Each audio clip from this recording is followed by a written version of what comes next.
The OED is what's known as a historical dictionary, and what that means is that for every sense of every word, it shows quotations showing exactly how that word has been used over time. And what it allows you to do is by seeing what kind of quotation evidence you have, you know how old something is, you know whether something is still in use, you know whether something is used chiefly in what kind of context, whether something only appears in fiction or if it only appears in some kind of technical literature.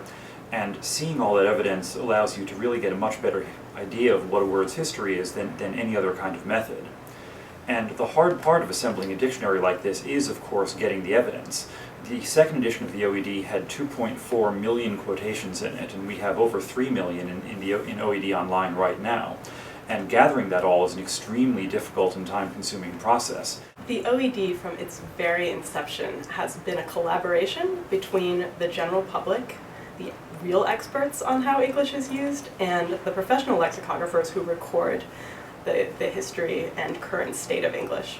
In the 19th century, when the idea for a dictionary of English on historical principles came about, the first thing that happened was that the people involved in this project realized that they needed to get 19th century crowdsourcing to collect the evidence on which that dictionary would be based. And so they sent out what they called appeals to the English-speaking public, asking people to read books and note interesting uses of words that would serve as the core of the first edition of the OED, ultimately, when that was begun. In addition to that program through which volunteer readers submitted evidence, in 1879, James Murray began to realize that in some cases, a more targeted approach was needed. There were certain words that he wanted to ask for specific information about.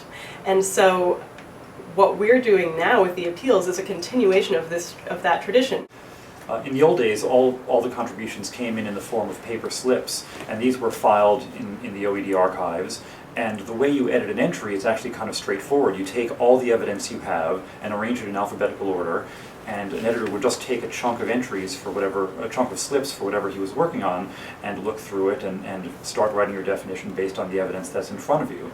And if you do this for enough years, if you gather the evidence for enough time, you will eventually have many, many millions of slips, which we do have in the archives of the OED right now. There are something like 15 million slips of paper, and these are still things that we use every day, despite the fact that we have so much computerized. We still go back to the archives and use the physical slips that are in some cases 150 years old.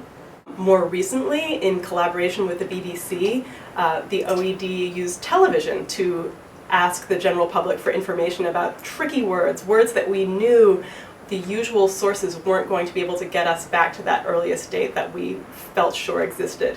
And we had wonderful results from that. And the OED appeals on the OED Online are just the next step in that process. It's natural to take it to the internet, and the internet gives us a new ability to have an interaction in real time with our contributors. So we're very excited about that.